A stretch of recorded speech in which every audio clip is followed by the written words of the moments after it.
মাজত ঘূৰি ফুৰোতে আজিলৈকে কোনে সকলো ফালে এক সন্তুলিত বিকাশ যাতে হয় একেবাৰে হালদিবাৰী ঘোলাপানীৰ পৰা আৰম্ভ কৰি সৰুপথাৰ চহৰলৈকে প্ৰতিখন গাঁৱত যাতে বিকাশ হয় তাৰ কাৰণে আমি প্ৰচেষ্টা চলাই আহিছোঁ। পালিতা ডাঙৰীয়া সম্বৰ্ধনা জনাব বিচাৰিছে আৰু ভুৱনেশ্বৰ হেমব্ৰম ডাঙৰীয়া চাওপালী গামোচাৰে বিশ্বজিৎ ফুকন ডাঙৰ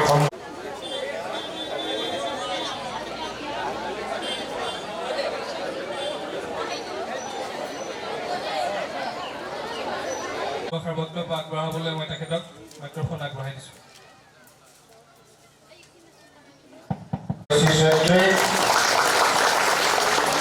ধুনীয়া ৰাস্তা ঘাট ভাল কমিটিৰ মুখপাত্ৰ অধিবক্তা জয়ন্ত গোস্বামী ডাঙৰীয়া এজিপিৰ জিলা ৰাজ্যিক সমিতিৰ নৰেন্দ্ৰ মোদী জিন্দাবাদ,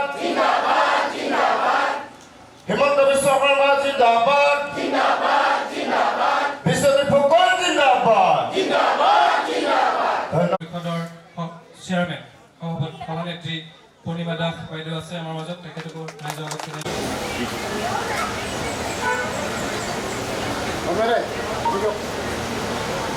আছে তেখেতকো ৰাইজৰ আগত চিনাকি কৰাই দিছোঁ। অনিল বশিষ্ঠজী আছে, তেখেত দিল্লীৰ পৰা উপস্থিত আছে। মই আপোনালোকক চিনাকি কৰাই দিছোঁ, লগতে তেখেতকো এটি সম্বৰ্ধনা জনাবৰ কাৰণে অনুৰোধ জনাইছোঁ। তদাৰক কৰিবলৈ অহা অনিল বশিষ্ঠজী আমাৰ মাজত থকা জিলা হয়, নিৰ্বাচনৰ দিন যিমানেই চমু চাপি আহিছে সিমানেই তৎপৰতা বৃদ্ধি পাইছে শাসক বিৰোধী আৰু ৰাজ্যৰ প্ৰতিটো বিধানসভা সমষ্টিতে এতিয়া প্ৰতিগৰাকী প্ৰাৰ্থীয়ে আচলতে প্ৰচাৰ তুংগত কৰি তুলিছে।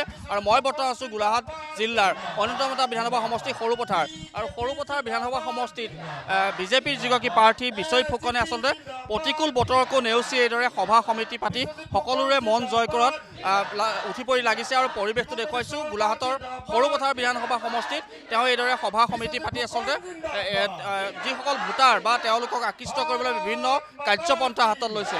আমাৰ লগত বিশ্বজিৎ ফুকন আছে, তাৰ সমান্তৰালভাৱে আমি দেখুৱাইছোঁ যিসকল সৰুপথাৰ বিধানসভা সমষ্টিৰ বিজেপি নেতা কৰ্মী সকলোৱে আচলতে যিগৰাকী প্ৰাৰ্থীগৰাকীক যাতে পুনৰবাৰ বিজয় কৰাব পাৰি তাৰ বাবে তেওঁলোকে এই ধৰণৰ পদক্ষেপ হাতত লৈছে। মোৰ লগত সৰুপথাৰ বিধানসভা সমষ্টিৰ বিজেপি প্ৰাৰ্থীগৰাকী আছে, আমি তেওঁৰ পৰা পোনে পোনে জানিবলৈ চেষ্টা কৰিম। আমি কৈছোঁ যে প্ৰতিকূল বতৰ, তাৰপিছতো আমি দেখিছোঁ যে গোটেই দিনটোৱে আমি দেখিছোঁ যে আপোনাৰ প্ৰতিখন সভাতে যথেষ্ট লোকৰ সমাগম। প্ৰতিকূল বতৰ হ'লেও ভগৱানৰ আশীৰ্বাদ আছে। আমি যেতিয়া সভাস্থলী পাওঁ তাৰ 2 মিনিটৰ আগত সভাৰ স্থলীত বৰষুণ এৰি দিয়ে। প্ৰায় যোৱা নিৰ্বাচনী সভাবিলাকত আমি এইটো অনুভৱ কৰিছোঁ, দবা পিটা বৰষুণ দি আছে। সভাস্থলীত ছেকেণ্ড সভা মিটিংখন হ'ব লগা ঠাইত প্ৰথমখন পালোঁগৈ, তাত এটোপালো বৰষুণ নাই। এঘণ্টাৰ পাছত ঘূৰি আহি দ্বিতীয়খন পালোঁ, তাত বৰষুণ নাই, ৰাইজ ৰৈ আছে। আমি ভাবোঁ যে সৰুপথাৰৰ উন্নয়ন আৰু বিকাশৰ বাবে ভগৱানে আমাক আশীৰ্বাদ দিছে, ৰাইজে আশীৰ্বাদ দিছে, আৰু ৰাইজৰ আশীৰ্বাদ ভগৱানৰ আশীৰ্বাদ যেতিয়া থাকে তেতিয়া একো বেয়া হ'ব নোৱাৰে। তেওঁ ইতিমধ্যে সভা সমিতি পাতিছে। আমি অসম প্ৰদেশ বিজেপিৰ আচলতে মুখপাত্ৰ জয়ন্ত গোস্বামী আছে, আমি জয়ন্ত গোস্বামী ওচৰলৈ যাব খুজিম।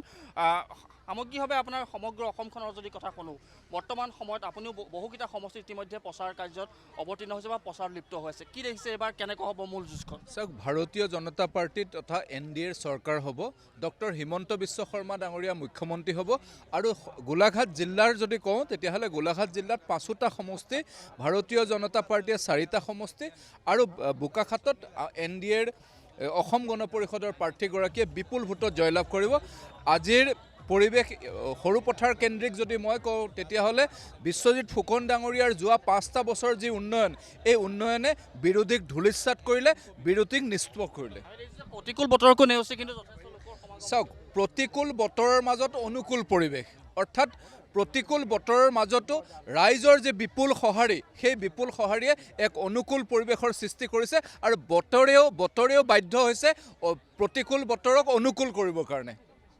এই পৰিৱেশ আৰু তেওঁলোকে ইতিমধ্যে কৈছে, মই কৈছোঁ যে প্ৰতিকূল বতৰকো নেওচি এইদৰে বিভিন্ন সভা সমিতিত আচলতে বহু লোকৰ সমাগম হৈছে আৰু আগন্তুক যি নিৰ্বাচন সেই নিৰ্বাচনত দেখা পোৱা গৈছে যে বিশেষকৈ সৰুপথাৰ বিধানসভা নিৰ্বাচন সমষ্টিৰ যদি কথা কওঁ তেতিয়াহ'লে বিজেপিৰ যিগৰাকী প্ৰাৰ্থী বিশ্বজিৎ ফুকনে ইতিমধ্যে তৎপৰতা বৃদ্ধি কৰিছে আৰু প্ৰতিখন সভা সমিতিতে আমি দেখিছোঁ তেওঁ যথেষ্ট লোকৰ সমাগম হৈছে।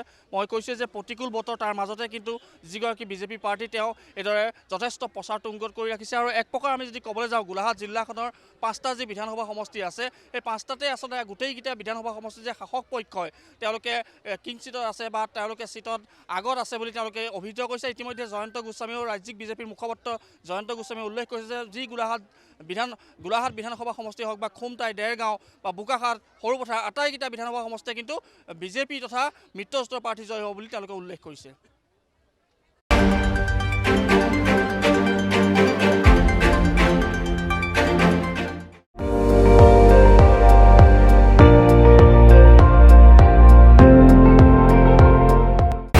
আপুনি চাই আছে ND24 সৰ্বশ্ৰেষ্ঠ নহয় সৰ্বোত্তমৰ দৌৰত।